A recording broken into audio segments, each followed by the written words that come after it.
नमस्कार। स्वागत है आपका जर्नी टू आई स्पीसीएस के प्लेटफॉर्म पे। कैसे हैं आप लोग? आशा करता हूँ अच्छे होंगे। इंडियन पॉलिटी की सीरीज को आगे बढ़ाते हुए आज हम भारतीय संविधान की प्रस्तावना को समझने जा रहे हैं कि भारतीय संविधान की उद्देश्य क्या है, प्रियम्बल क्या है, प्रस्तावना क्या है। हम भारत के लोग, यहाँ से सेंटेंस शुरू होता है। तो आइए समझते हैं इसको।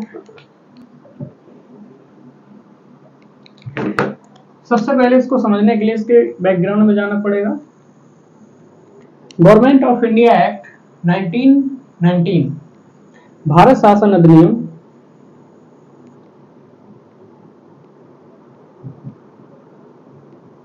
1919 सर्वप्रथम एक अलग से प्रस्तावना का उल्लेख भारतीय शासन अधिनियम 1919 में प्रावधान किया गया था।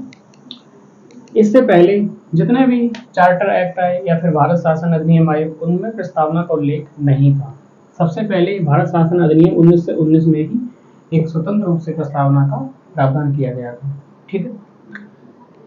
इसके उपरांत भारत शासन अधिनियम 1935 आता है। इसमें भी प्रस्तावना का उल्लेख किया गया था। ठीक है। तीसरी महत्वपूर्ण बात है कि प्रस्तावना को हमने अमेरिका से लिया है। ठीक है। प्रस्तावना को हमने कहां से लिया है? अमेरिका से लिया है। लेकिन इसकी जो भाषा है, प्रस्तावना की भाषा है, उसको हमने कहां से लिया है? ऑस्ट्रेलिया से लिया है। ठीक है। आपको पता है कि संविधान सभा, जब संविधान की प्रथम बैठक आपको पता है कब हुई? 9 दिसंबर 1946 को। दूसरी बैठक 11 दिसंबर 1946 को होती है। तीसरी बैठक 13 दिसंबर 1946 को होती है। और 13 दिसंबर 1946 को ही पंडित जवाहरलाल नेहरू संविधान सभा में उद्देश्य प्रस्ताव लेकर प्रस्तुत हुए थे, जिसे 22 जनवरी 1947 को संविधान सभा ने सर्वसम्मति से अपना लिया था, स्वीकार कर लिया था। और उसी से भारतीय संविधान की प्रस्तावना का निर्माण हुआ। तो 13 दिसंबर को उद्देश्य प्रस्ताव आया था, ऑब्जेक्टिव रेजोल्यूशन। 13 दिसंबर 1946 को ऑब्जेक्टिव रेजोल्यूशन यानी उद्देश्य प्रस्ताव संविधान सभा में आया। 22 जनवरी 1947 को संविधान सभा ने इसको सर्वसम्मति से अपना लिया और इसी से प्रस्तावना का निर्माण हुआ था। लेकिन प्रस्तावना का निर्माण संविधान के बनने के बाद हुआ था। सबसे पहले संविधान का निर्माण कंप्लीट हो गया, उसके बाद में प्रस्तावना का निर्माण किया गया था। प्रस्तावना में दो प्रमुख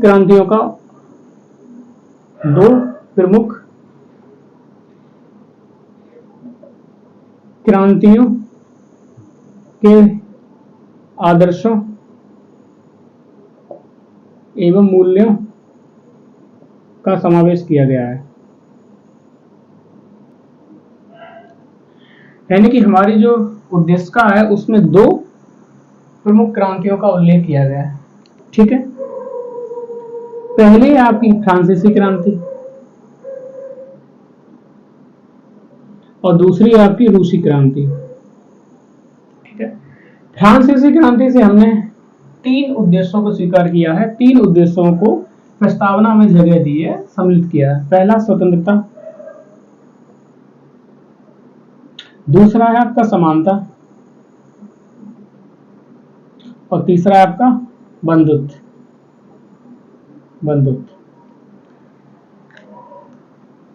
लिबर्टी, इक्वलिटी एंड फ्रेटर्निटी। तो फ्रांसीसी जो क्रांति हुई थी उससे हमने अपनी प्रस्तावना में इन 3 शब्दों को सम्मिलित किया और रूसी क्रांति से हमने न्याय शब्द को सम्मिलित किया। न्याय यानी कि जस्टिस। और कौन सा जस्टिस? सामाजिक, आर्थिक एवं राजनीतिक। ठीक है। सामाजिक न्याय, आर्थिक न्याय, राजनीतिक न्याय। तो संविधान की जो प्रस्तावना है, हमारी जो उद्देशिका है, उसमें 2 क्रांतियों के उद्देश्यों का उल्लेख किया गया है। एक है फ्रांसीसी क्रांति, एक है रूसी क्रांति। फ्रांसीसी क्रांति से स्वतंत्रता, समानता और बंधुता को सम्मिलित किया गया, और रूसी क्रांति से हमने न्याय लिया है, जस्टिस लिया है। ठीक है, सामाजिक न्याय, आर्थिक न्याय और राजनीतिक न्याय। इसके अलावा अब हम शुरुआत करते हैं इसकी पहले सेंटेंस से। इसका पहला सेंटेंस शुरू होता है, हम भारत के लोग। हम भारत के लोग। We the people of India. ये जो सेंटेंस है, इस सेंटेंस से हमारी प्रीएम्बल, हमारी प्रस्तावना की शुरुआत होती है।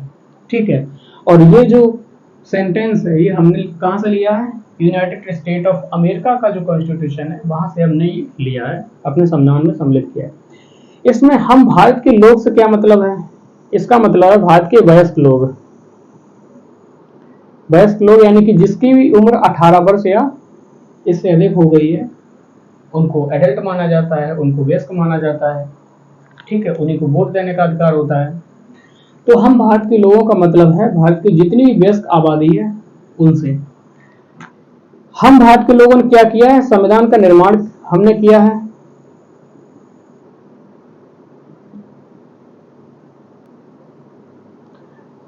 हमने संविधान का निर्माण किया है, और दूसरा हमने संविधान को स्वीकार किया है या आत्मार्पित किया है।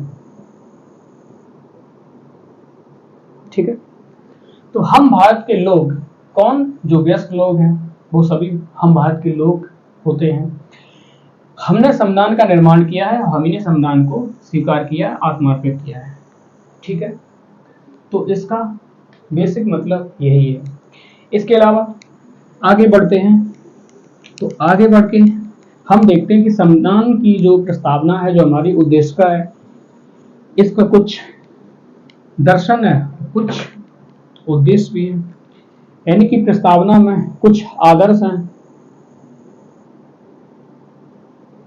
तो कुछ उद्देश्य भी हैं। ठीक है, आदर्श क्या है? आदर्श हैं संप्रभुता, ठीक है, समाजवाद, समाजवादी, पंथ निरपेक्ष, लोकतांत्रिक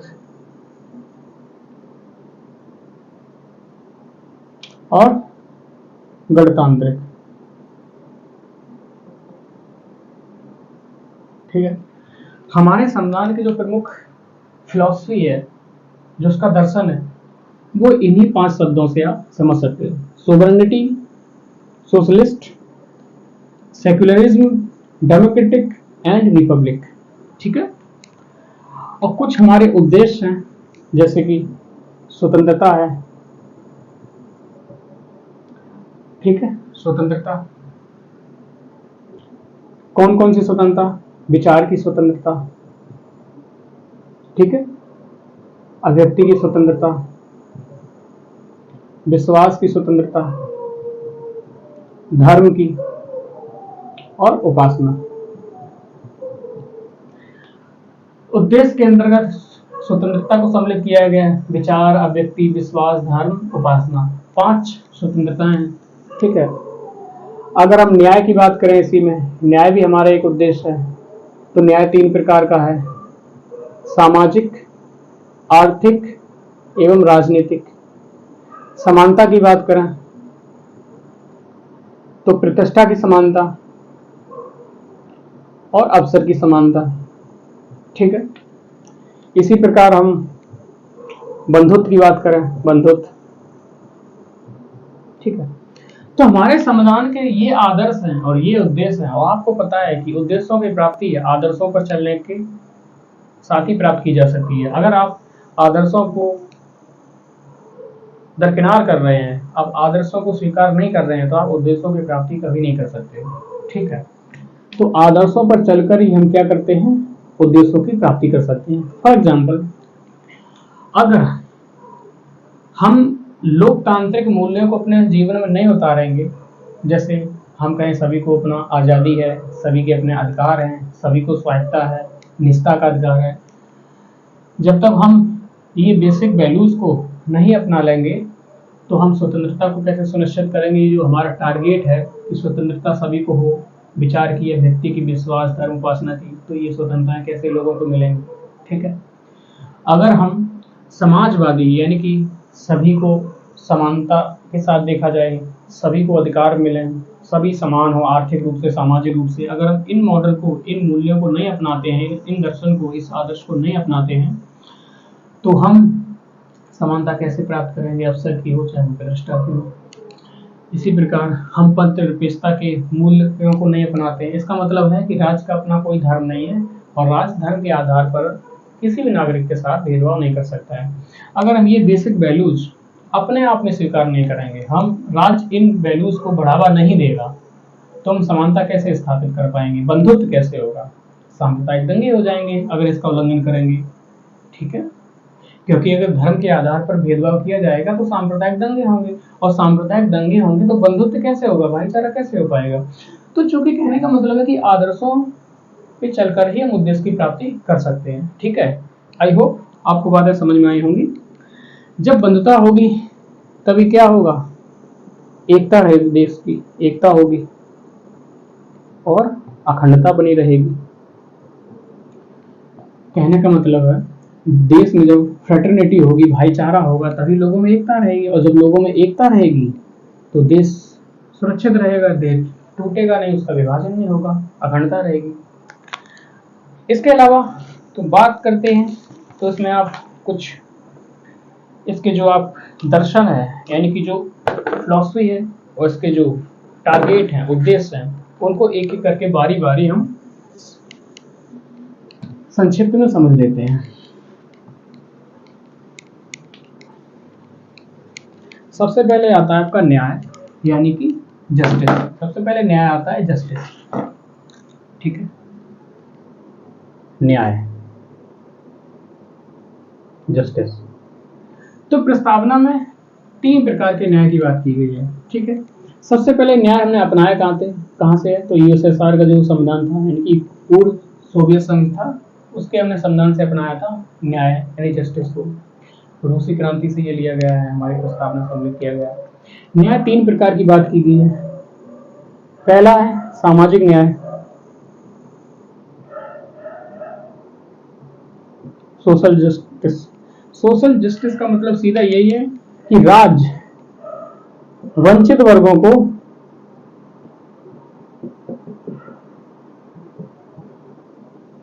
वितरण मूलक न्याय करेगा।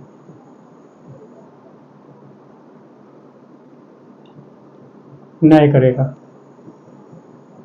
राज्य अपने जो भी वंचित वर्ग हैं, जो जैसे दलित हुए, अनुसूचित जाति के लोग हुए, अनुसूचित जनजाति हुए, पिछड़े हुए, आर्थिक रूप से पिछड़े वर्ग हुए, महिलाएं हैं, दिव्यांग हैं, बच्चे हैं, तो ये क्या है, ये वंचित वर्ग आ जाते हैं।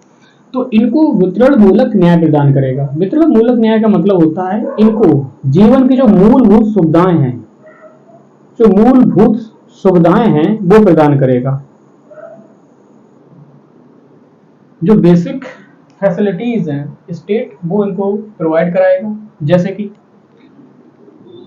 कि शिक्षा हुई यानी एजुकेशन, हेल्थ हुई, स्वास्थ्य, शिक्षा, स्वास्थ्य, आवास नहीं है, घर नहीं है तो आवास प्रदान कराएगा, राज कराता नहीं है।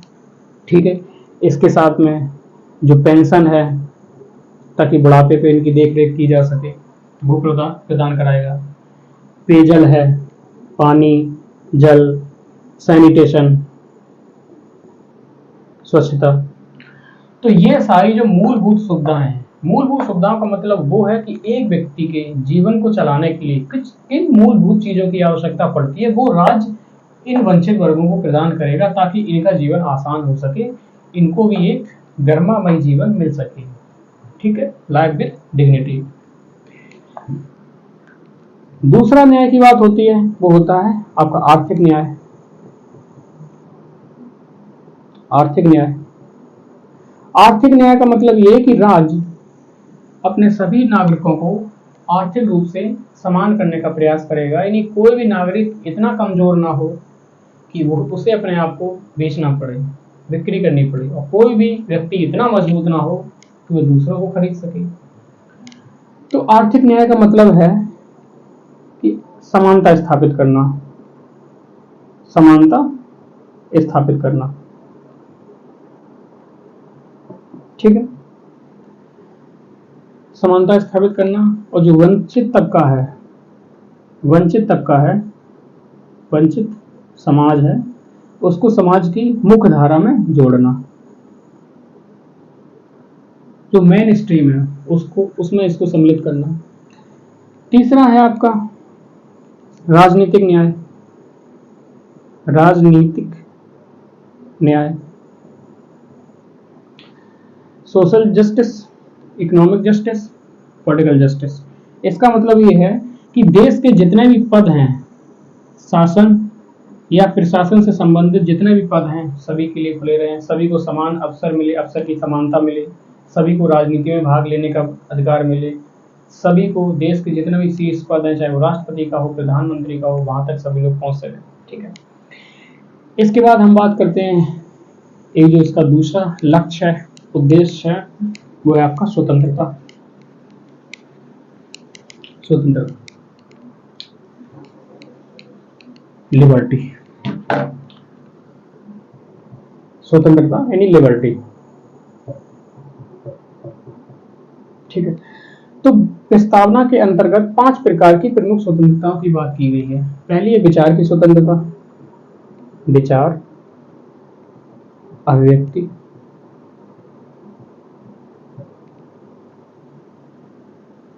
विचार, अभिव्यक्ति, विश्वास, धर्म और उपासना स्वतंत्रता।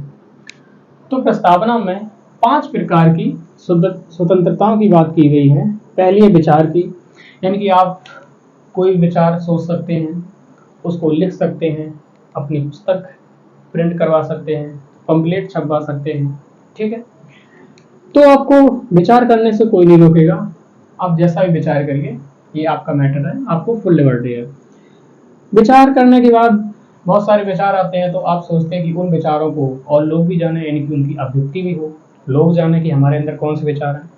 तो आपको अभिव्यक्ति की स्वतंत्रता भी दी गई है, यानी कि आप अपनी अभिव्यक्ति, अपने आप को एक्सप्रेस कर सकते हैं, बोल के कर सकते हैं, लिख कर सकते हैं, गाना गा कर सकते हैं, गलियों में जो नुक्कड़ नाटक होते हैं उनके माध्यम से कर सकते हैं, या फिर चाहें तो आप शांत रहकर भी अपनी अभिव्यक्ति कर सकते हैं। इसके अलावा आपको पूरी विश्वास कर, आप किन चीजों में विश्वास करते हैं, कौन सी विचारधारा मानते हैं, ठीक है, किन बातों में भरोसा करते हैं, या आपको स्वतंत्रता है। आपको धर्म की स्वतंत्रता है, आप कोई भी धर्म को फॉलो कर सकते हैं, किसी भी धर्म को अपना सकते हैं। आपको उपासना की स्वतंत्रता है, किसी भी देवता का, किसी भी ईश्वर का, जो भी अलग अलग होते हैं, गॉड, ईश्वर जो भी है, इनको मान सकते हैं। और जो ये 3 बातें हैं, विश्वास, उपासना और धर्म, यहीं से आपका सेक्युलरिज्म का जन्म होता है। पंथ निरपेक्षता या धर्म निरपेक्षता।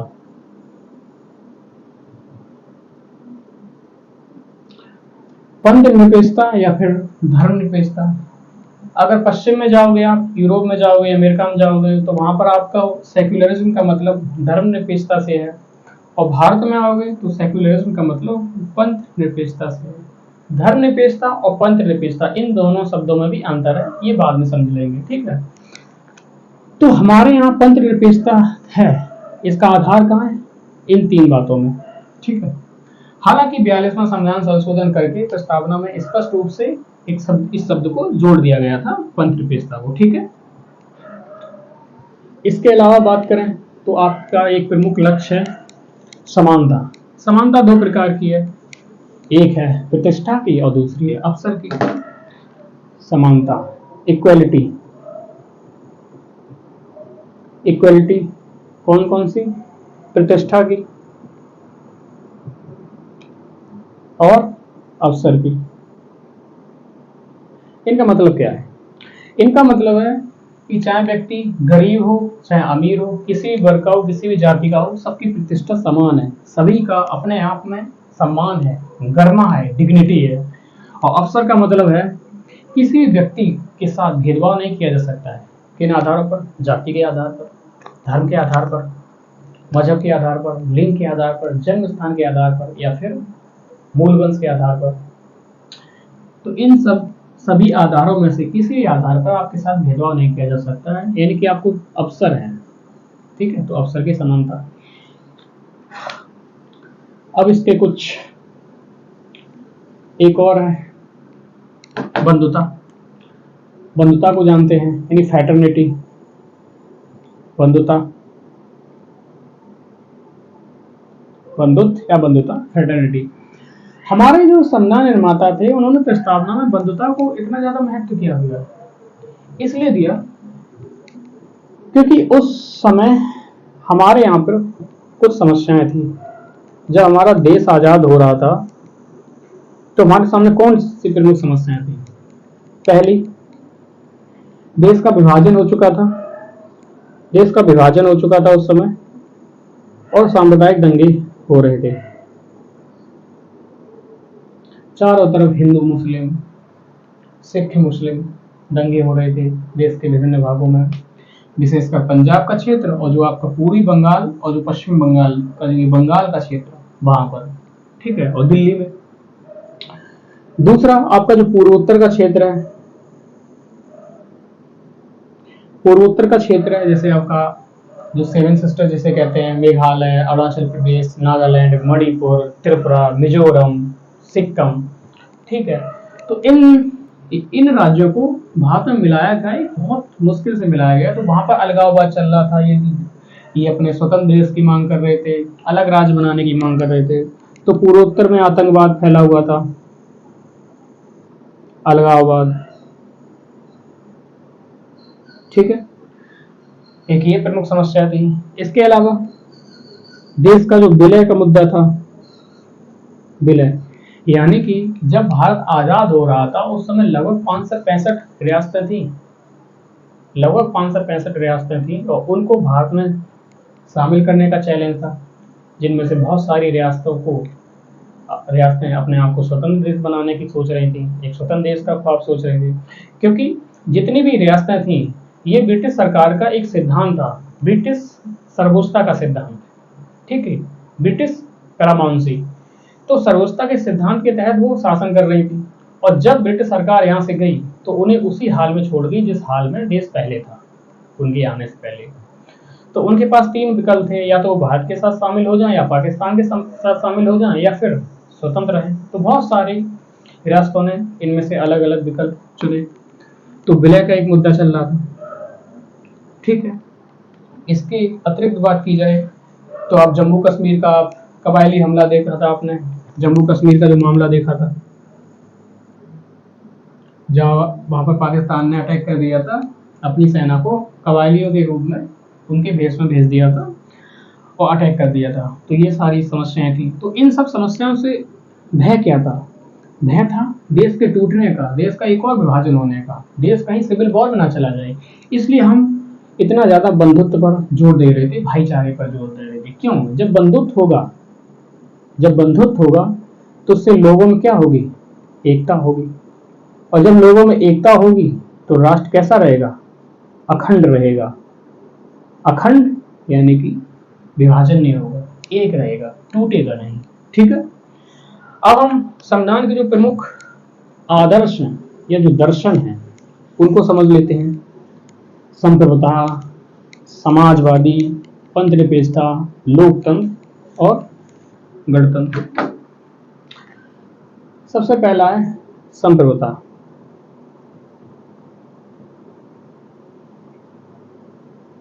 तो पिछले लेक्चर में हम आपको बता चुके थे संप्रभुता का मतलब क्या है, सोवरेनिटी का मतलब क्या है, कि जब देश अपने आंतरिक मामलों में और बाह्य मामलों में निर्णय लेने के लिए स्वतंत्र हो, फुल लिबर्टी हो उसके पास, तो उसे हम सोवरेनिटी कहते हैं। यानी कि बाहर किसी भी शक्ति का कोई जोर नहीं होता है भारत पे या किसी भी देश पर, उसे संप्रभु राष्ट्र कहते हैं। इसमें 3 कंडीशनें बनती हैं, जैसे एक होता है, 3 प्रकार के राज्य होते हैं। एक होता है उपनिवेश, ठीक है, एक होता है आपका उपनिवेश कॉलोनी, दूसरा होता है अधिराज्य यानी कि डोमिनियन, और तीसरा होता है आपका रिपब्लिक गणतंत्र, ठीक है। कॉलोनी का मतलब क्या है? कॉलोनी उपनिवेश इनके जहां का आपका जो संवैधानिक प्रमुख है, संवैधानिक प्रमुख कह दो या फिर राष्ट्राध्यक्ष कह दो, जहां जिस देश का संवैधानिक प्रमुख या राष्ट्राध्यक्ष कैसा है? विदेशी है। दूसरा कि देश की जो शासन प्रशासन है, जो देश का शासन प्रशासन की बागडोर है, वो भी विदेशी लोगों के हाथों में हो।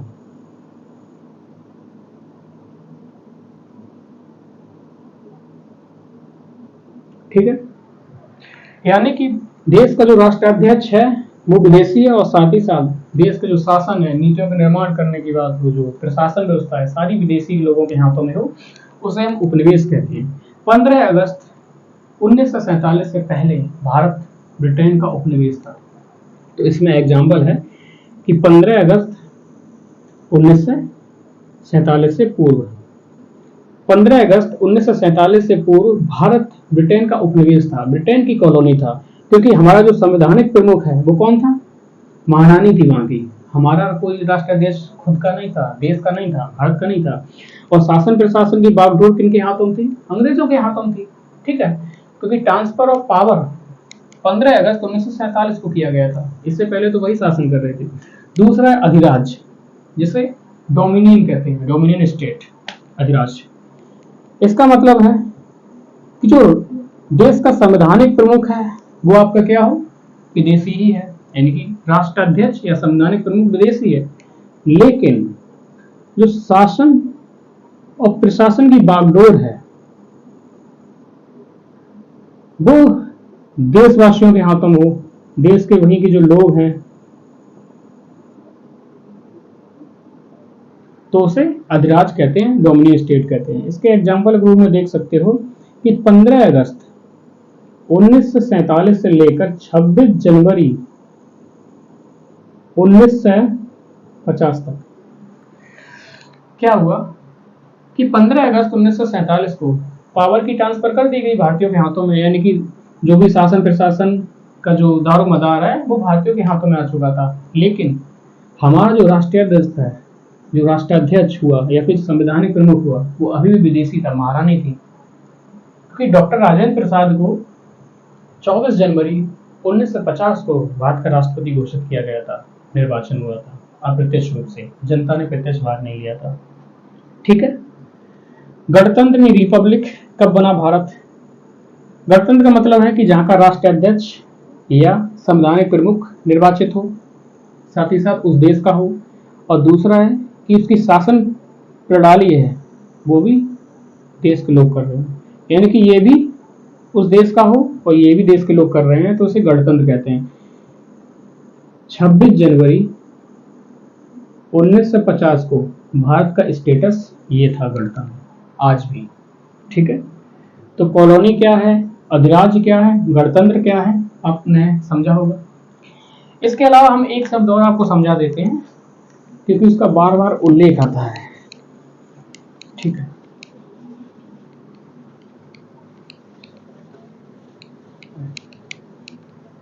सबसे पहले आप राज्य शब्द समझ लीजिए। राज्य, राज्य क्या होता है? राज्य तथा राष्ट्र। राज्य यानी कि स्टेट, और राष्ट्र यानी कि नेशन। ठीक है, राज्य और राष्ट्र। राष्ट्र 3 तत्वों से मिलकर बनता है। पहला, आपके पास एक भूभाग होना चाहिए, ठीक है, वहां पर जनसंख्या रहती हो, जनसंख्या निवास करती हो, साथ ही साथ आपकी खुद की सरकार हो, जो वहां का शासन प्रशासन का बागडोर संभालती हो। तो राष्ट्र, किसी भी देश को एक राष्ट्र बनने के लिए इन 3 चीजों की आवश्यकता होती है कि उसके पास भूभाग हो, एक जमीन हो, क्योंकि जमीन पर ही तो लोग रहेंगे, फिर वहां पे लोग भी रहते हो, ऐसा नहीं खाली आइलैंड हो। साथ ही साथ वहां की सरकार हो जहाँ का शासन प्रशासन कंट्रोल करती हो। लेकिन राष्ट्र से आपको राज्य बनना है तो आपके पास क्या होना चाहिए? भूभाग होना तो होना ही चाहिए, जनसंख्या भी, साथ ही साथ एक सरकार अपनी हो आपकी। राज्य के लिए भूभाग चाहिए, जनसंख्या चाहिए, सरकार चाहिए, साथ ही साथ एक और जो सबसे महत्वपूर्ण है, संप्रभुता। संप्रभुता, सोवरेनिटी। सोवरेनिटी अगर आपके पास नहीं है तो आप एक राष्ट्र हैं लेकिन राज्य नहीं है। तो मैं बार बार राज्य शब्द का या फिर स्टेट शब्द का जब उल्लेख करूंगा तो उसका मतलब इस सेंस से है, उसका मतलब देश से। जैसे भारत, भारत में क्या है? भारत के पास भूभाग है, भारत की अपनी जनसंख्या, भारत की एक सरकार है, भारत सरकार, भारत के पास संप्रभुता है, यानी कि आंतरिक और बाह्य मामलों में निर्णय लेने के लिए स्वतंत्र है। हमारी विदेश नीति कैसी होगी ये हम निर्धारित करते हैं, हमारी संसद निर्धारित करती है, पार्लियामेंट तय करती है इस बात को। तो भारत का एक स्टेट है, भारत एक नेशन नहीं है, भारत एक स्टेट है, ठीक है। 1947 को भारत एक डोमिनियन स्टेट था, अधिराज था, ठीक है। और नेशन, नेशन आप देख सकते हो जैसे कि आज फिलिस्तीन है, फिलिस्तीन हुआ, तो ये क्या हुआ? फिलिस्तीन एक नेशन है, एक स्टेट नहीं है, क्योंकि फिलिस्तीन के पास भूभाग है, जनसंख्या है, उसकी सरकार भी है, लेकिन उनके पास संप्रभुता नहीं है, संप्रभुता नहीं है इन लोगों के पास। जो संयुक्त राष्ट्र के आधिकारिक सदस्य हैं 193, तो संयुक्त राष्ट्र के अनुसार या उनकी परिभाषा के अनुसार ये एक देश नहीं बन पाया अभी तक। हालांकि इजराइल एक स्टेट बन चुका है, ठीक है। इस बात को आपने समझा। इसके बाद हम चलते हैं, आपको समझाते हैं कि समाजवादी का मतलब क्या होता है। समाजवादी, क्योंकि हमारी प्रस्तावना एक समाजवादी शब्द का भी प्रयोग किया गया है। हालांकि मूल संविधान में समाजवादी शब्द को उल्लेख नहीं किया गया था। आपको पता होगा कि 42वां संविधान संशोधन हुआ 1976 में। 1976 में 42वां संविधान संशोधन होता है और प्रस्तावना में 3 शब्दों को जोड़ा गया। पहला जोड़ा गया आपका समाजवादी, भारत एक समाजवादी स्टेट है। दूसरा, भारत एक पंथ निरपेक्ष राज्य है या देश है। और जो तीसरा, जो कि अंतिम में, अखंडता। अखंडता। तो 42वां संशोधन हुआ 1976 में, प्रस्तावना में 3 शब्दों को जोड़ा गया, समाजवादी, पंथ निरपेक्षता और अखंडता। और इसी में से हम देख लेते हैं कि समाजवादी का मतलब क्या है। समाजवादी,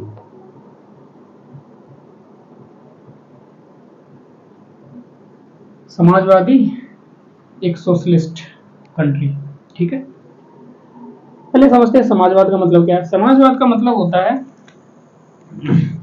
समाजवादी लोग समानता पर जोर देते हैं, सबसे ज्यादा समानता। जिस प्रकार से पूंजीवादी लोग, उदारवादी लोग स्वतंत्रता पर बल देते हैं, अधिकारों पर बल देते हैं, व्यक्ति के पर बल देते हैं, जोर देते हैं, उसी प्रकार ये समानता पर बल देते हैं। समानता कैसी? सबसे ज्यादा जोर देते हैं कि आर्थिक समानता होनी चाहिए, तो आर्थिक समानता से ही राजनीतिक समानता आती है और सामाजिक समानता आती है, ठीक है। ये हमेशा समुदाय की बात करते हैं। ये कहते हैं व्यक्ति का अपना महत्व नहीं है, व्यक्ति समुदाय का पार्ट है, व्यक्ति समुदाय से निकला हुआ है, इसलिए ये समुदाय को महत्व देते हैं, व्यक्ति पर नहीं, ठीक है। तीसरा है, ये बंधुत्व पर जोर देते हैं। बंधुत्व यानी कि कोई मालिक ना हो, कोई भी मालिक ना हो, कोई भी मजदूर ना हो, सभी समान हो, सभी समानता के साथ व्यवहार करें। जो उत्पादन के साधन हैं, उत्पादन के साधन हैं, उन पर राज्य का नियंत्रण हो, राज्य का नियंत्रण हो। यह राज्य का मतलब उत्तर प्रदेश या मध्य प्रदेश नहीं, यहाँ पर उस सेंस में है जिस सेंस में अभी मैंने आपको बताया था। उत्पादन के साधन का मतलब क्या है? उत्पादन के साधन का मतलब है कि हमारी जो फैक्ट्री हुई, कल कारखाने हुए, कंपनियां हुई, ठीक है, जहां से उत्पादन होता है, उन पर स्टेट का कंट्रोल हो, उस पर बाजार का कंट्रोल ना हो, किसी व्यक्ति का कंट्रोल ना हो, उस पर पूरी सरकार का कंट्रोल हो। और सरकार इनका प्रयोग किस लिए करेगी? समानता लाने के लिए, लोगों का जीवन बेहतर बनाने के लिए करेगी। और जो संपत्ति है, संपत्ति पर समुदाय यानी कम्युनिटी का नियंत्रण हो। ठीक है, संपत्ति। अगर समाजवाद की बात करें, समाजवाद में संपत्ति का मतलब क्या होता है? आपके पास घर है, आपके पास खेत है, आपके पास बैल है, आपके पास गाय है, भैंस है, बकरी है, ये संपत्ति है? नहीं। अगर आपके पास 10 बकरी हैं और 2 बकरियों का आप दूध खुद पीते हैं और 8 का बेचते हैं, तो समाजवादी लोग कहेंगे कि आपकी जो 8 बकरियां हैं उनको समुदाय को दे दो या राज्य को हैंड ओवर कर दो, क्योंकि आपका 2 से काम चल रहा है। तो जो 8 बकरियां हैं आपकी, वो क्या है? संपत्ति है। आपके पास एक घर है, आप रह रहे हैं आराम से, बहुत आलीशान है, बहुत अच्छा घर है, लेकिन आपके पास 10 घर हैं, एक घर में रह रहे हैं, 9 घर का किराया खा के जी रहे हैं, तो वो 9 आपके जो घर है संपत्ति है, तो स्टेट को देने होते हैं। मतलब इसका विचारधारा ये है मुख्यतः। ठीक है, लेकिन हमारे संविधान में इसका मतलब क्या है? जब देश आजाद संविधान बनना था, तो उस समय कोल्ड वॉर चल रहा था। कोल्ड वॉर का मतलब सीधा यही है कि 2 शक्तियां थी, एक था यूएसए अमेरिका और दूसरा था आपका यूएसएसआर सोवियत संघ। इनमें से दोनों आपस में शक्ति के लिए संघर्ष कर रहे थे कि दुनिया पर किसका दबदबा होगा, किसका दुनिया पर वर्चस्व कायम होगा। इसके लिए ये दोनों आपस में संघर्ष कर रहे थे।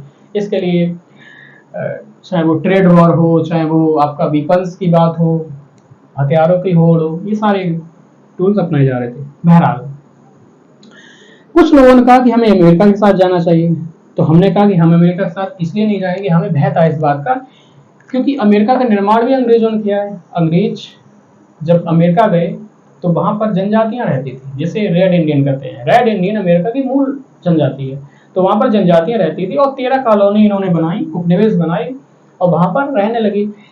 फिर ट्रेड को लेकर ब्रिटेन से कुछ संघर्ष हुआ, तो इन लोगों ने अपने ही देश से युद्ध किया, यानी ब्रिटेन से, और एक स्वतंत्र अमेरिका का निर्माण कर दिया। तो अमेरिका जो आज है वो मूलतः ब्रिटिश से ही बनाया हुआ है। तो इसलिए हम इस भय में थे कि हम अभी तो आजाद हुए और इनके नजदीक ज्यादा जा रहे हैं अगर, तो कहीं हम फिर गुलामी की जंजीरों में न जकड़ जाएं। तो मैं ये भय था। दूसरा, कुछ लोग कह रहे यूएसएसआर के साथ जाओ, तो यूएसएसआर में हमने उस समय देखा था कि तानाशाही थी, स्टालिन उस समय कंट्रोल कर रहे थे पूरे यूएसएसआर को। तो यहाँ स्वतंत्रता हो, अधिकार हो, संविधान हो, लोकतंत्र हो, ये बातें यहाँ पर आपको देखने नहीं मिलेंगी, यानी कि नदारद मिलेंगी, गौर मिलेंगी। तो हमने कहा हमें ना तो यूएस के साथ जाना है, ना हमें यूएसएसआर के साथ जाना, हमें अपना रास्ता अपनाना है। तो हमने फिर क्या किया? हमने कहा जो शासन की प्रणाली है वो हम उदारवादी अपनाएंगे।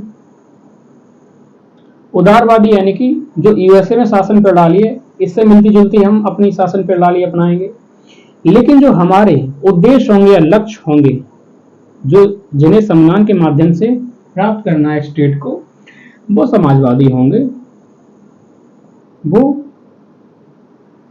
इससे मिलते जुलते होंगे। मतलब क्या है इस बात का? मतलब ये है कि हमारी जो शासन प्रणाली है, सरकार है, प्रशासन है, जो मशीनरी है, ये काम कैसे करेंगी? ये काम करेंगी स्वतंत्रता को ध्यान में रख के, लोगों के अधिकारों को ध्यान में रख के।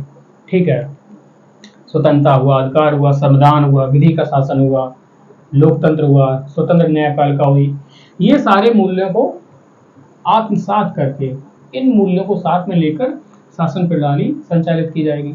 लेकिन हमने कहा लक्ष्य क्या रखेंगे? लक्ष्य रखेंगे समाजवादी। जैसे आय की विषमता ना हो, ऐसा ना हो कि एक इतना अमीर हो कि वो खाने से मर रहा है बहुत ज्यादा, और एक इतना गरीब हो कि वो कुपोषण से मर रहा है, उसे नहीं मिला। कुछ लोग वो हैं जो ज्यादा खा रहे हैं इसलिए मर रहे हैं, कुछ लोग वो हैं जिन्हें मिल नहीं रहा है इसलिए मर रहे हैं। तो ऐसी स्थिति ना हो, अवसर की समानता हो, न्याय हो, सभी को सामाजिक न्याय मिले, आर्थिक न्याय मिले। ठीक है, सभी को नौकरियां मिल जाएं। ठीक है, कोई भी भूखा ना सोए। ठीक है, इसके अलावा जो भी लोग काम करते हैं फैक्ट्रियों में, कल कारखानों में उनको एक मानवोचित जो दशाएं होती हैं, कार्य दशाएं होती हैं, वो प्रदान की जाए। तो समाजवादी लक्ष्य हमने रखे हैं, तो उन्हीं को हम निरंतर प्राप्त करने का प्रयास कर रहे हैं। इनका उल्लेख हमें डीपीएसपी में किया गया संविधान की भाग 4 में। तो हमने फिर क्या किया, हमने जब 42वां संशोधन कर दिया था 1976 में और समाजवादी शब्द जोड़ दिया था, तो जब इंदिरा गांधी से पूछा गया कि आपकी समाजवाद का मतलब क्या है, तो इंदिरा गांधी ने सीधा कहा कि हमारे समाज का मतलब है वितरण मूलक न्याय। वितरण मूलक न्याय ये क्या है? इन्होंने इसका मतलब है कि नागरिकों को बुनियादी जरूरतें पूरी कर दी जाएं, बुनियादी आवश्यकताओं की पूर्ति हो। अब बुनियादी आवश्यकताएं क्या हैं? शिक्षा हुई, स्वास्थ्य, आवास इत्यादि। साथ ही साथ इनको अवसर की समानता मिले, अवसर की समानता मिले, सभी को न्याय मिले, सभी में भाईचारा हो, समानता हो। तो वितरण मूलक न्याय का मतलब इन्होंने ये इस सेंस से बताया और इसी को आगे बढ़ाने का निरंतर प्रयास हुआ। वितरण मूलक का जो कंसेप्ट दिया है उनका नाम है जॉन रॉल्स, एक काफी प्रसिद्ध विद्वान हुए जॉन रॉल्स। इन्होंने डिस्ट्रीब्यूटिव जो जस्टिस है इस शब्द का प्रयोग किया था, इस कंसेप्ट को दिया था। तो इस प्रकार से हमने समाजवाद का मतलब समझा। समाजवाद के बाद आपका आता है पंथ निरपेक्षता, उसके बाद आएगा लोकतंत्र और फिर आएगा गणतंत्र। तो तीनों शब्दों को संक्षेप में एक साथ समझ लेते हैं।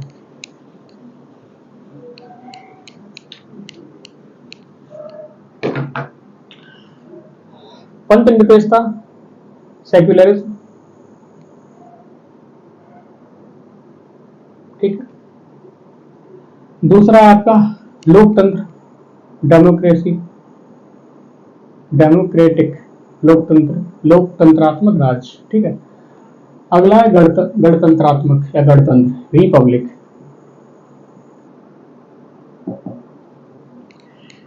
हमने आपको इससे पहले वाली क्लास में बताया था कि सेक्युलरिज्म का मतलब क्या है, कि राज्य का अपना कोई धर्म नहीं होगा, राज्य की दृष्टि में सभी धर्म समान होंगे, राज्य किसी व्यक्ति के साथ धर्म के आधार पर तो भेदभाव नहीं करेगा, ठीक है। इसका मतलब सीधा ये है। और जो 42वां संशोधन हुआ हमने इस शब्द को जोड़ दिया।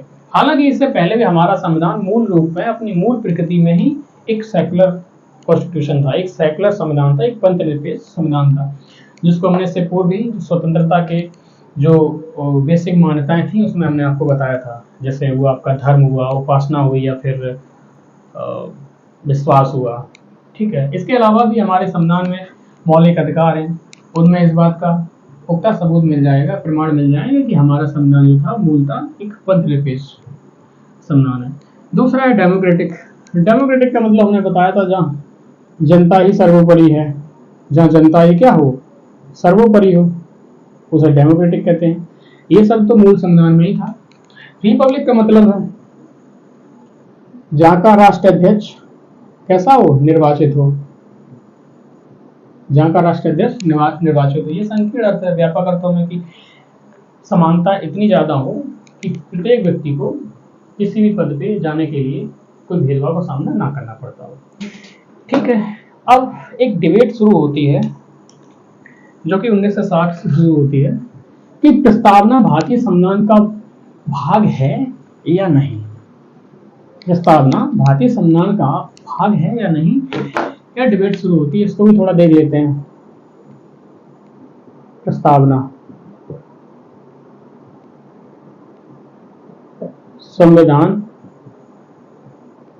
का भाग है या नहीं, ठीक है। प्रस्तावना जो हमारी उद्देश्य है वो संविधान का भाग है या नहीं है, उसका अभिन्न अंग है, इंटीग्रल पार्ट है या नहीं। तो ये डिबेट शुरू होती है 1960 से। 1960 में होता क्या है, एक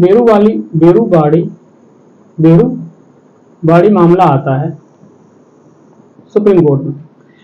बेरोजगारी का मतलब क्या है? इसका मतलब है कि जो आपका पश्चिम बंगाल है, पश्चिम बंगाल की पूर्वी साइड में, जहां पर आज का बांग्लादेश है ना, तो बांग्लादेश की जो सीमाएं लगती है ना, पश्चिम सीमा है, वहां पर एक जगह थी बेरुवारी, और पाकिस्तान अपना उस पर दावा कर रहा था। तो भारत सरकार ने भी पाकिस्तान सरकार से निगोशिएशन किया और इस बात की सहमति जता ली आपस में दोनों लोगों ने कि हम बेरुवारी का जो अब क्षेत्र है वो हम पाकिस्तान को हैंड ओवर कर देंगे। ठीक है, तो भारत सरकार ने क्या किया, बेरुवारी जो क्षेत्र था वो पाकिस्तान को दे दिया। अब नागरिकों ने कहा कि यह तो सरकार गलत कर रही है, क्योंकि वो प्रस्तावना का आधार लेकर सीधा सुप्रीम कोर्ट पहुंच गए और कहा सुप्रीम कोर्ट में कि हम भारत के लोक का मतलब क्या है। तो सुप्रीम कोर्ट ने कहा कि हम भारत का लोक का मतलब हमने संविधान बनाया है, हमने संविधान का निर्माण किया, हमने उसको स्वीकार किया है, शक्ति का स्रोत जनता है। तो उन्होंने कहा कि जब हमें सर्वोपरि है तो जनता की बिना इच्छा के, बिना सहमति के सरकार कौन होती है कि अपना कोई भूभाग, कोई राज्य क्षेत्र है वो किसी दूसरे मुल्क को दे रही है। तब सुप्रीम कोर्ट ने इस मामले में कहा कि पहला, कि सरकार साधारण विधि के तहत अपना कोई क्षेत्र किसी अन्य देश को नहीं दे सकती है। यानी कि सरकार ने कि आप साधारण विधि के माध्यम से अपना कोई भूभाग है किसी पड़ोसी मुल्क को या किसी दूसरे देश को नहीं दे सकते हो, लेकिन अगर आप आर्टिकल 368 का प्रयोग कर रहे हो जिसके लिए विशेष प्रस्ताव की जरूरत पड़ती है। ठीक है, अगर आप आर्टिकल 368 के तहत विशेष संशोधन करते हो संविधान में, तो उसके तहत आप अपने भूभाग को या भारत अपने भूभाग को किसी भी पड़ोसी मुल्क को दे सकता है। ठीक है, इसी के साथ इन्होंने कह दिया कि जो प्रस्तावना है वह संविधान का भाग नहीं है। क्यों नहीं है? क्योंकि उन्होंने कहा कि जो संविधान में लिखा है वही प्रस्तावना में लिखा हुआ है। क्योंकि प्रस्तावना है क्या? प्रस्तावना संविधान का एक सार है। यानी कि आप प्रस्तावना को पढ़कर उसको समझकर आप ये अंदाजा लगा लेंगे ठीक ठाक कि संविधान के अंदर क्या लिखा है। जैसे कि समाजवाद शब्द का प्रस्तावना में प्रयोग किया गया है या पंथ निरपेक्षता का प्रयोग किया गया है, तो उस आधार पर आप अनुमान लगा सकते हैं कि संविधान के अंदर कैसे प्रावधान होंगे, कैसे आर्टिकल होंगे, क्या बातें की गई होंगी। ठीक है, तो इन्होंने कहा कि जो संविधान में लिखा है वही प्रस्तावना में लिखा है, तो इसलिए ये प्रस्तावना संविधान का भाग नहीं है, ये उस अलग से जोड़ी गई है। ठीक है, क्योंकि ये सबसे बाद में भी जोड़ी गई थी। लेकिन जब एक मामला आगे बढ़ता है तो बात आती है केशवानंद भारती में। केशवानंद भारती एक बहुत ही प्रसिद्ध केस है 1973 का, जिसमें 13 जजों की बेंच बैठी थी। आज तक की सबसे बड़ी बेंच थी 13 जजों की बेंच। ठीक है, तो इसमें क्या हुआ, इसमें इन्होंने एक डॉक्ट्रिन दी, सुप्रीम कोर्ट ने एक doctrine the, doctrine of basic structure. इसका मतलब क्या है? एक्चुअली 1971 का चुनाव होता है, इंदिरा गांधी चुनाव में बहुत ही बहुमत के साथ जीतती है। उसके बाद तुरंत पाकिस्तान से वॉर हो जाता है, पाकिस्तान के साथ वॉर में भी हम जीत जाते हैं, एक नया मुल्क बन जाता है बांग्लादेश। तो इंदिरा गांधी का कद बहुत बढ़ जाता है उस समय देश में, और ये धड़ाधड़ संविधान में संशोधन करने लगे। तो सुप्रीम कोर्ट को लगा अगर इस तरह से ये संविधान में संशोधन करेंगे तो संविधान की जो मूल प्रकृति है वही समाप्त हो जाएगी, संविधान निर्माताओं का जो दर्शन था, जो उद्देश्य था, वही समाप्त हो जाएगा। तो इन्होंने 13 जजों की एक बेंच बैठाई और एक डॉक्ट्रिन दी, बेसिक स्ट्रक्चर। इसका मतलब क्या है? इन्होंने ये कहा कि जो सरकार संशोधन कर रही है, ठीक है, वो संशोधन कर सकती है, उसका अधिकार है।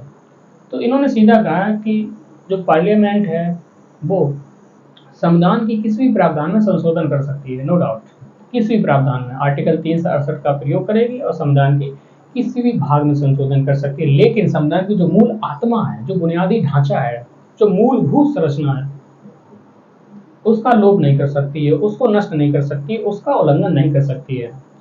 ठीक है। अब मूल संरचना क्या है, जब उससे पूछा गया सुप्रीम कोर्ट से यही बता दीजिए कि आपका जो बेसिक स्ट्रक्चर है ये है क्या, तो उन्होंने कहा कि इस बारे में हम आपको अपने आने वाले विभिन्न केसेस के माध्यम से आपको बताते जाएंगे कि बेसिक स्ट्रक्चर में अमूमन कौन से शब्द शामिल होते हैं। तो इन्होंने डॉक्ट्रिन ऑफ बेसिक स्ट्रक्चर दे दी। दूसरा, इन्होंने कहा कि प्रस्तावना में संविधान का जो दर्शन है इसका उल्लेख है, और संविधान के जो उद्देश्य हैं इसका भी उल्लेख है। प्रस्तावना में संविधान का दर्शन का भी उल्लेख है, उसके उद्देश्य भी उल्लेख है। दर्शन यानी कि भाई समृद्धता, समाजवादी, पंथनिरपेक्ष, लोकतंत्र, गणतंत्र। उद्देश्य क्या है? स्वतंत्रता, समानता, न्याय, बंधुत्व, अखंडता, ठीक है, ये सारे। तो जब इन्होंने कहा कि प्रस्तावना में दर्शन और उद्देश्य दोनों सम्मिलित हैं, इसका मतलब ये हमारे बेसिक स्ट्रक्चर का पार्ट हो जाएगा, यानी कि यही तो बुनियादी ढांचा है, इससे ज्यादा बुनियादी क्या होगा, इससे ज्यादा मूलभूत क्या होगा। और इसलिए प्रस्तावना क्या है? संविधान का एक भाग है। तो इस मामले में इन्होंने केशवानंद भारती जो मामला था उसमें सुप्रीम कोर्ट ने स्पष्ट रूप से मान लिया कि संविधान जो प्रस्तावना है भारतीय संविधान का एक अभिन्न पार्ट है, अभिन्न अंग है, एक इंटीग्रल पार्ट है। ठीक। इसके पहले इसमें एक और पॉइंट उसने कहा था कि प्रस्तावना हालांकि संविधान का भाग तो नहीं है, बेरुबारी में कहा था, लेकिन जब संविधान के अन्य प्रावधानों में विरोधाभास होगा, अस्पष्टता होगी, तो उनको स्पष्ट करने के लिए उनकी डिबेट को शांत करने के लिए, उनका भाव को समझने के लिए प्रस्तावना का प्रयोग किया जाएगा। प्रस्तावना का प्रयोग यानी संविधान की व्याख्या करने के लिए प्रस्तावना का प्रयोग किया जाएगा। इसके अतिरिक्त आपको एक संवैधानिक नैतिकता है, वो एक पॉइंट छूटा है, और लगभग सारे पॉइंट्स क्लियर हो चुके हैं। ठीक है। इसमें एक और पॉइंट छूटा हुआ है, वो है आपका प्रस्तावना क्या संशोधन हो सकता है कि नहीं। तो इसको ऐसे ही बिना लिखे समझ लेते हैं। पहला, सुप्रीम कोर्ट ने कहा, जब सुप्रीम कोर्ट के पास ये बात पहुंची कि प्रस्तावना में संशोधन हो सकता है कि या नहीं, या फिर यह मामला उठाया गया, तो इससे कुछ बातें निकल के सामने आती हैं। वो क्या है? वो ये है कि सुप्रीम कोर्ट ने जो बेसिक स्ट्रक्चर की डॉक्ट्रिन दी थी उसमें ये कह दिया था कि पार्लियामेंट आर्टिकल 3 से 68 का प्रयोग करते हुए संविधान के किसी भाग में संशोधन कर सकती है, चाहे वो मौलिक अधिकार हो, डीपीएसपी हो, फंडामेंटल ड्यूटीज हो, कुछ और भी हो। ठीक है, सब में संशोधन कर सकती है, लेकिन इससे उसकी जो बुनियाद है, जो मौलिक संरचना है, उसके साथ कोई छेड़छाड़ नहीं कर सकती। ठीक है, राइट, ओके। तो प्रस्तावना की बात करें तो प्रस्तावना में के लिए उन्होंने स्पष्ट रूप से कुछ कहा नहीं कि संशोधन कर सकती है या नहीं कर सकती। सुप्रीम कोर्ट ने प्रस्तावना के विषय में ऐसा कुछ नहीं कहा कि संशोधन हो सकता है अथवा नहीं हो सकता है, लेकिन प्रस्तावना के कुछ शब्द हैं उनको देखते हैं, जैसे संप्रभुता हुई, समाजवाद हुआ, पंथनिरपेक्षता हुई, लोकतंत्र हुआ, गणतंत्र हुआ। ये क्या है? ये जो मूलभूत तत्व है, जो बेसिक स्ट्रक्चर है, उसके पार्ट है। इसी प्रकार स्वतंत्रता, न्याय, ठीक है, और स्वतंत्रता, न्याय, बंधुता, एकता, अखंडता, ये सभी भी बुनियादी ढांचे के पार्ट है। तो इस आधार पर तो यही तय होता है कि अगर ये सभी पार्ट, ये सभी शब्द जो डॉक्ट्रिन ऑफ बेसिक स्ट्रक्चर उसके पार्ट है, तो संविधान में संशोधन पर कैसे किया जा सकता है। इससे तो यही बात निकल के आती है कि अंततः संविधान की जो प्रस्तावना है उसमें संशोधन नहीं किया जा सकता है। ठीक है। अब एक बात और है कि संवैधानिक नैतिकता क्या है, कॉन्स्टिट्यूशनल मोरालिटी क्या है। इसका सीधा मतलब कि संविधान के जो भी आदर्श है, जो संविधान का दर्शन है, जो उद्देश्य है, जो आदर्श हैं, उनका पालन किया जा रहा है या नहीं। यदि उनका पालन किया जा रहा है वही आपकी संवैधानिक नैतिकता है, पालन नहीं किया जा सकता है तो आपकी संवैधानिक नैतिकता के विरुद्ध है। अब उसके जैसे कि कुछ मौलिक तत्वों की बात करें कि संवैधानिक नैतिकता के मूल तत्व क्या हैं, जो आधारभूत उसकी विशेषताएं वो क्या हैं, तो आपका लोकतंत्र हुआ, विधि का शासन हुआ, ड्यू प्रोसेस ऑफ लॉ हुआ, स्वतंत्रता हुआ, समानता हुआ, इसके अलावा चयन की आज़ादी हुआ, सामाजिक न्याय हुआ, प्रस्तावना हुआ, व्यक्ति की आज़ादी हुआ। ये सारे आपके जो है ना संवैधानिक नैतिकता के अंतर्गत आ जाते हैं। ठीक है। जैसे कि एक मामला आता है सबरीमाला, एक मामला आता है सबरीमाला का, काफी प्रसिद्ध केस था, आपको पता ही होगा 2017-18 का सबरीमाला।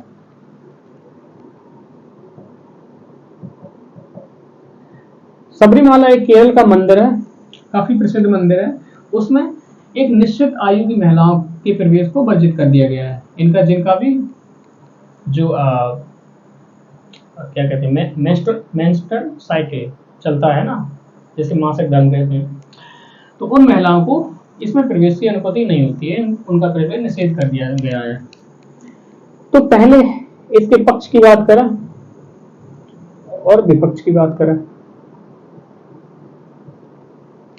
पक्ष में आपको सुप्रीम कोर्ट ले लो, सुप्रीम कोर्ट ले लो, या जो महिलाएं हैं, महिला के अधिकार हैं, उनको ले लो।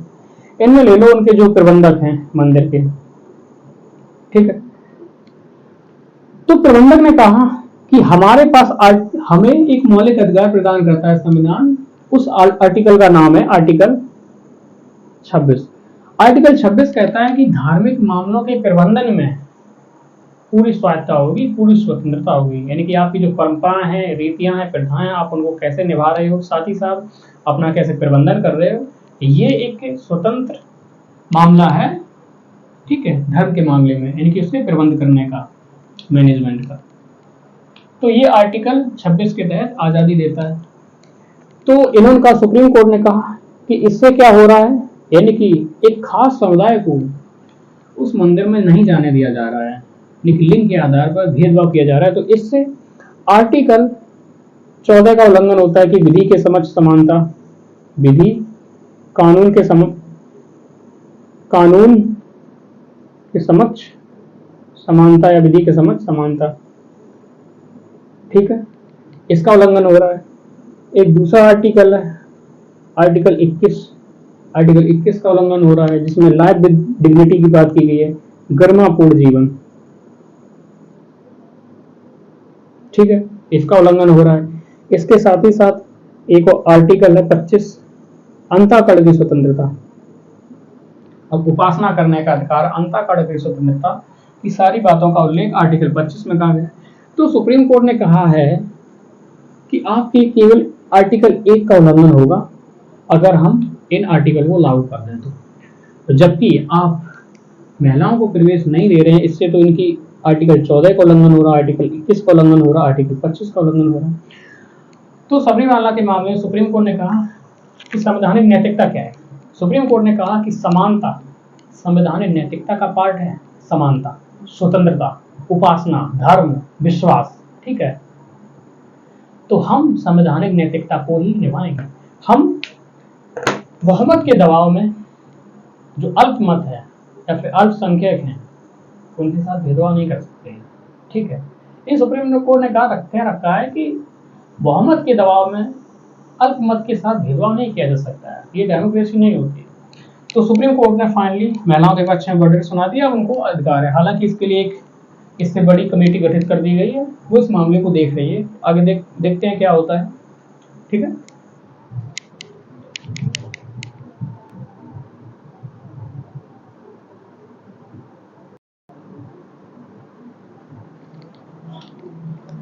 इसके अलावा प्रस्तावना से संबंधित कुछ फैक्ट बचे हुए हैं, तो उनको हम यहाँ पर पूरा इकट्ठा कर देते हैं, कलेक्शन प्रोवाइड करा देते हैं आपको। N.A. पालकीवाला एक नाम आता है जो संविधान सभा के मेंबर थे। इन्होंने कहा कि संविधान का परिचय पत्र, यानी उन्होंने कहा कि प्रस्तावना संविधान का परिचय पत्र है। किसने कहा? N.A. पालकीवाला ने। तो ऐसे समझ लो कि पहले जब शादियां होती थी तो दुल्हन को डोली में ले जाया जाता था, पालकी में ले जाया जाता था, ठीक है, पालकी में ले जाया जाता था। लेकिन अब क्या होता है, गाड़ियों पे जाती हैं। तो अब जो पालकी में ले जाता था, तो ये चीजें आप केवल हमें पत्रों में लिखी ही मिलेंगी, किताबों में लिखी ही मिलेंगी कि दुल्हन पहले पालकी पे जाया करती थी, ठीक है। यानी कि मैं याद कराने के लिए ऐसी बात कह रहा हूँ। तो उनको आपको परिचय पत्र यानी पहचान पत्र, अब उनकी पहचान करनी है, उनको देखना है, तो आपको पत्रों को पढ़ना पड़ेगा।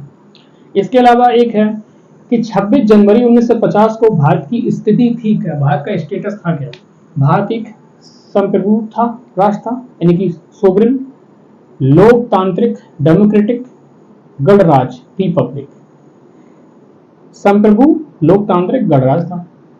42वां संशोधन होता है 1976 में, और संविधान में 3 शब्दों को शामिल किया गया: समाजवादी, सोशलिज्म, पंथ निरपेक्षता, सेक्युलरिज्म अखंडता, इंटीग्रिटी। 42वां संशोधन 1976 में होता है। प्रस्तावना में 3 प्रकार के न्याय का प्रयोग किया गया है। 3 प्रकार के न्याय, 3 प्रकार की जस्टिस। कैसे? सामाजिक, आर्थिक और राजनीतिक। इनका क्रम भी याद रखना, सामाजिक, आर्थिक, राजनीतिक। इसमें ऐसा पूछा जा सकता है क्या धार्मिक न्याय भी था? तो ऐसे आपसे क्वेश्चन पूछा जा सकता है। स्वतंत्रता की बात करें तो प्रस्तावना प्रमुख 5 प्रकार की लिबर्टी की बात की गई है, स्वतंत्रता की बात की गई है। पहली, विचार, अभिव्यक्ति, विश्वास, धर्म, उपासना। समानता की 2 की गई है, प्रतिष्ठा और अवसर की समानता। प्रस्तावना को संविधान की कुंजी कहा, संविधान की कीनोट का, संविधान की कुंजी का किसने? अर्नेस्ट बारकर ने। यानी कि सफलता की कुंजी क्या होती है? कड़ी मेहनत, परिश्रम। बारकर शब्द से आपको बन जाएगा वर्क, वर्क। बारकर यानी कि बार्क, बार्क, बार्क यानी कि वर्क। जब वर्क करेगा, कड़ी मेहनत करेगा, वही तो सफल होगा। तो सफलता की कुंजी क्या है? Hard work, work. तो कुंजी है। तो संविधान की कुंजी किसने कहा? प्रस्तावना को अर्नेस्ट बारकर ने कहा। प्रस्तावना में राष्ट्र शब्द का प्रयोग किया गया है, नेशन शब्द का प्रयोग किया गया है, पीपुल्स शब्द का प्रयोग नहीं किया गया है, स्टेट शब्द का प्रयोग नहीं किया गया है। ठीक है। और जो 42वां संशोधन होता है 1976 में, इसके माध्यम से जो 3 शब्द जोड़े गए प्रस्तावना में, तो प्रस्तावना अभी तक केवल एकमात्र संशोधन हुआ है, ये वाला। केवल अभी तक एक बार देश का संशोधन हुआ, उससे ज्यादा नहीं। और प्रस्तावना को सबसे पहले किसने शामिल किया था अपने संविधान में? तो अमेरिका है। तो यूनाइटेड स्टेट ऑफ अमेरिका है, उसके संविधान में सर्वप्रथम प्रस्तावना को सम्मिलित किया गया था। ठीक है। इसके अलावा संविधान को पवित्र दस्तावेज कहा डॉक्टर भीमराव अंबेडकर। ठीक है। अंबेडकर से ऐसे याद कर सकते हैं कि अम्बे, अम्बे, अम्बे माँ, अम्बे कहते हैं ना, अम्बे ओ जगदम्बे, अम्बे माँ। तो अम्बे माँ और माँ जो होती हैं कैसी होती हैं? पवित्र होती हैं। ठीक है, शुद्ध होती हैं, पवित्र होती हैं। तो पवित्र दस्तावेज किसने कहा? संविधान को। यहाँ प्रस्तावना की बात नहीं हुई, यहाँ हो रही संविधान को पवित्र दस्तावेज किसने कहा? तो पवित्र शब्द और अम्बे माँ से रिलेट करके आप देख सकते हैं। इस प्रकार से प्रस्तावना को समझने का प्रयास किया। आई होप आपको प्रस्तावना अच्छे समझ में आ गई होगी। अच्छा लगा हो वीडियो तो लाइक करें, सब्सक्राइब करें और पसंद आए तो शेयर करें। Thank you, all the best, नमस्कार।